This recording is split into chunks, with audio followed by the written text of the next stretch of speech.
I would have preferred somebody of a particular background to make X-Men, if you know what I'm saying. And yes, I am saying that I would have preferred the director of the X-Men movie to be black or a person of color in general. And don't get me wrong, I'm not saying Jake is a bad director. He clearly knows what he's doing. He's quite literally an Academy Award winning director.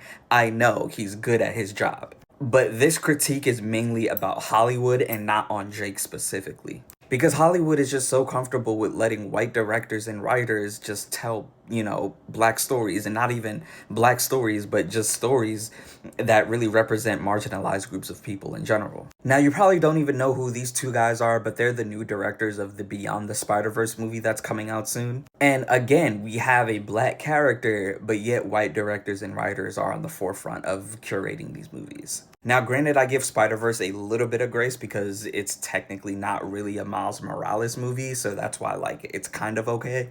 But it's just like X-Men as a whole is an allegory of how marginalized groups of people struggle to even exist freely and to just have basic rights. So it just would have been cool to have somebody who represents the people that X-Men represent to direct the live action movie. That's all I'm trying to say. Now, again, I have no problem with Jake. This is not a critique on Jake himself. He is not the problem here. My issue and my critique is on Hollywood itself. I know a lot of people in the comment section are still gonna make it that way because I know they don't watch the whole video. But yeah, it's really not that big of a deal because now I'm curious to see who's writing the movie. Now, if somebody who's writing the movie is also white, then it's gonna be a real problem.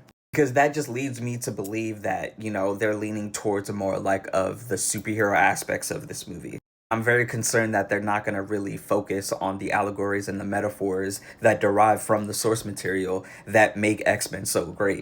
Especially considering the fact that there are so many black writers and directors out there who are more than capable. And honestly, it doesn't even specifically have to be black writers and directors, but just any director or writer who is a person of color. They're out there, we just don't know about it yet because they're constantly being overlooked. And this is the reason why they're constantly being overlooked because they don't get the same opportunities that their counterparts like Jake often get. But yeah, overall, in my opinion, I don't think the MCU is looking too good the next couple of years. I feel like the MCU right now is just in this state of inconsistency. And they have so many opportunities where they could keep it consistent, but they don't. And this is just another example of how they kind of this is not really a bad decision to have Jake direct the X-Men movie. This is more of just a missed opportunity to not have somebody who is a person of color direct this movie. You know what I'm saying? Anyways, as per usual, stay woke, have a great day. I'll see y'all later.